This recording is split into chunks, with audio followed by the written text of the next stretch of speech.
আজকে ইনফিয়া কী খাবে দেখো সবাই। ইনফিয়ার জন্য একটু গাজর নিয়েছি 2 চামচ, আর হচ্ছে একটু সুজি নিচ্ছি। ইনফিয়াকে কখনো সুজি খাওয়াইনি, আজকে প্রথম ওকে সুজি খাওয়াচ্ছি, একটু ট্রাই করতেছি। এখন আমি এটাকে মিক্স করব। এতদিন সাগু খাওয়াইছি, আজকে হচ্ছে যে ভাবলাম একটু সুজি খাওয়াই।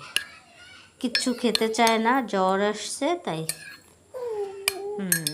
এখন এটা ভালোভাবে দুটোকে মিক্স করব। মিক্স করে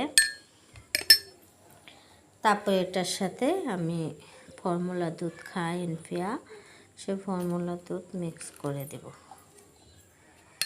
দিয়ে আমি হচ্ছে যে এটা ওকে এখন খাওয়াবো। দেখি খায় কিনা, এই প্রথমে এটা ট্রাই করতেছি। ওর জ্বর, তাই ও খিচুড়ি খাচ্ছে না, আজকে খিচুড়ি রান্না করিনি, তাই একের সময় এক একটা খাওয়ানোর জন্য চেষ্টা করতেছি। দেখি খায় কিনা। ইনফিয়ার জ্বর আসছে, সবাই একটু ইনফিয়ার জন্য দোয়া করবেন, ওই জন্য তাড়াতাড়ি সুস্থ হয়ে যায় আল্লাহর রহমতে। হয়ে গেছে মিক্স করা, এখন ওকে আমি এটাকে খাওয়াবো।